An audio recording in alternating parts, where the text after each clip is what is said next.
എല്ലാവർക്കും നമസ്കാരം. ഇന്നത്തെ വിഷയത്തിലേക്ക് കടക്കുന്നതിന് മുൻപ് തന്നെ ഒരു ചെറിയ ആമുഖം ഭഗവാന്റെ വാക്കുകളായ ഈ പുണ്യ ഭഗവത്ഗീതയെപ്പറ്റി പറഞ്ഞുകൊള്ളട്ടെ. സർവം വിഷ്ണുമയം. മൊത്തം നമ്മൾ ഭഗവത്ഗീത നോക്കുകയാണെങ്കിൽ 18 അധ്യായങ്ങളാണ് പ്രധാനമായും നമ്മൾ അറിയേണ്ടതായിട്ടുള്ളത്. അതിൽ ഓരോ അധ്യായങ്ങളിലും നിശ്ചിത ശ്ലോകങ്ങളും അടങ്ങിയിട്ടുണ്ട്.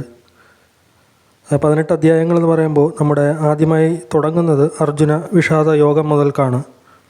അത് കഴിഞ്ഞ് സാഖ്യയോഗം വരുന്നുണ്ട്, കർമ്മയോഗം വരുന്നുണ്ട്, സന്യാസയോഗം വരുന്നുണ്ട്, ധ്യാനയോഗം വരുന്നുണ്ട്, ജ്ഞാനവിജ്ഞാന യോഗം വരുന്നുണ്ട്, അക്ഷര ബ്രഹ്മയോഗം വരുന്നുണ്ട്, വിഭൂതി യോഗം, വിശ്വരൂപ ദർശന യോഗം, ഭക്തിയോഗം, ക്ഷേത്ര വിജ്ഞാന വിഭാഗയോഗം, ഗുണത്രയ വിഭാഗയോഗം, പുരുഷോത്തമയോഗം, ദേവാസുര വിഭാഗയോഗം, അങ്ങനെ പോയി അവസാനം മോക്ഷ സന്യാസ യോഗത്തിൽ വന്ന് നിൽക്കുന്നു. നമുക്കറിയാം, അജ്ഞാനത്തെ നശിപ്പിക്കാൻ കഴിവുള്ള ആളാണ് ഭഗവാൻ ശ്രീകൃഷ്ണൻ. കുരുക്ഷേത്ര യുദ്ധമുഖത്ത് മാനസികമായി തളർന്നുപോയ അർജുനന് ഉപദേശം നൽകാനായി സംസാരിച്ചു തുടങ്ങുകയാണ് അദ്ദേഹം. മേൽ പറഞ്ഞിട്ടുള്ള 18 അധ്യായങ്ങളിൽ ആദ്യ അധ്യായങ്ങൾ വരുന്നത് ദുഃഖത്തെ സൂചിപ്പിക്കുന്നു. അതായത് നമ്മുടെ അർജുനൻ തൻ്റെ ബന്ധുക്കളോട് യുദ്ധം ചെയ്യേണ്ടി വരും എന്ന മാനസിക സംഘർഷത്തിൽ മുഴുകി ഇരിക്കുന്നതാണ് ആദ്യ അധ്യായങ്ങൾ വരുന്നത്. ആ 18 അധ്യായങ്ങളിൽ നടുവിലത്തെ അധ്യായങ്ങളിലേക്ക് വരുമ്പോൾ ആ ഒരു ദുഃഖത്തിന് പരിഹാരം പറഞ്ഞു കൊടുക്കുകയാണ് ഭഗവാൻ ശ്രീകൃഷ്ണൻ.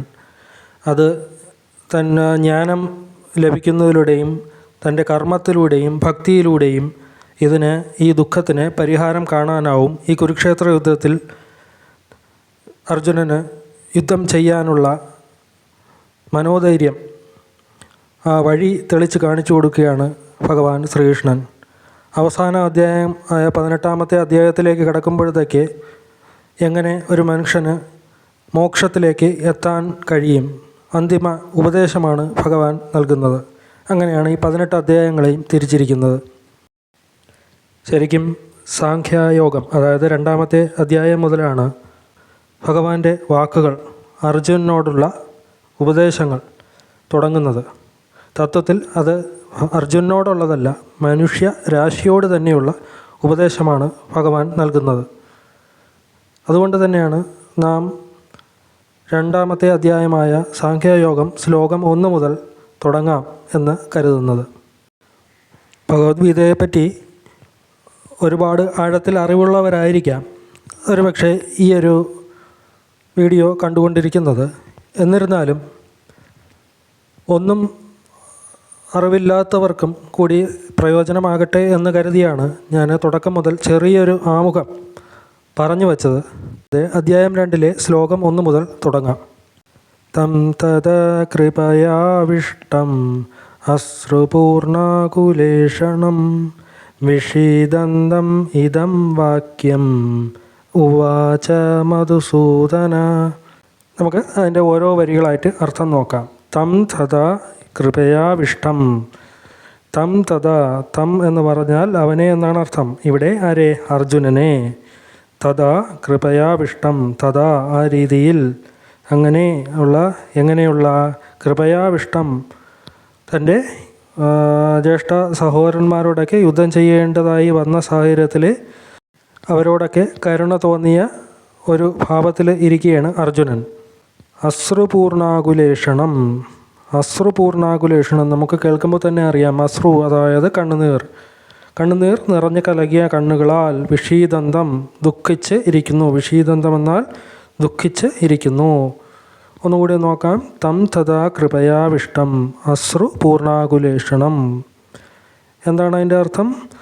അങ്ങനെ അവരോടുള്ള കരുണയാൽ കണ്ണുകൾ നിറഞ്ഞ് കലങ്ങി വിഷമിച്ച് ഇരിക്കുന്ന ആ അർജുനന് വിഷീദന്തം ഇദം വാക്യം, ഈ വാക്യങ്ങൾ, ഈ വാക്കുകൾ, ഉവാച മധുസൂദനൻ, അതായത് മധു എന്ന രാക്ഷസനെ സംഹരിച്ച ആളാരാണ്? കൃഷ്ണൻ. അപ്പോൾ ആ ശ്രീകൃഷ്ണൻ ഈ വാക്യങ്ങൾ ഉവാച എന്ന് പറഞ്ഞാൽ പറഞ്ഞു കൊടുക്കുകയാണ്. അതായത് ശ്രീകൃഷ്ണൻ അർജുനനെ എങ്ങനെ ഈ ധർമ്മസങ്കടത്തിൽ നിന്നും കരകയറി യുദ്ധം ചെയ്ത് തൻ്റെ ധർമ്മം നിറവേറ്റാനായി ഉപദേശിച്ചു കൊടുക്കുന്ന ആ വാക്കുകളാണ് ഇവിടെ പറയുന്നത്. ഇവിടെയാണ് ശരിക്കും ശ്രീകൃഷ്ണൻ അർജുനനോടുള്ള ഉപദേശം നൽകി തുടങ്ങുന്നത്. അപ്പോൾ ഭഗവത്ഗീത ആദ്യമായി പഠിച്ചു തുടങ്ങാൻ ആഗ്രഹിക്കുന്നവർക്ക് കൂടി വേണ്ടിയാണ് ഞാനൊരു ആമുഖം എന്ന് പറഞ്ഞ് നിർത്തുന്നത്. അധ്യായം 2 രണ്ടാമത്തെ ശ്ലോകം മുതൽ ശരിക്കും ശ്രീകൃഷ്ണൻ്റെ വാക്കുകൾ, അദ്ദേഹത്തിൻ്റെ ഉപദേശങ്ങൾ, ലോകത്തിനോടുള്ളയും അർജുനനോട് തന്നെയുള്ള ഉപദേശങ്ങൾ തുടങ്ങുകയായി. നമുക്ക് ആ ശ്ലോകം ഒന്നുകൂടി വായിച്ച് നിർത്താം. തം തഥാ കൃപയാവിഷ്ടം അശ്രുപൂർണാകുലേഷണം മിശ്രീദന്തം ഇദം വാക്യം ഉവാച മധുസൂദന. ശരി, ഇന്ന് തുടങ്ങി വെച്ചതിനാലാണ് ഇന്ന് ചെറിയൊരു വിരസത തോന്നുന്നത്.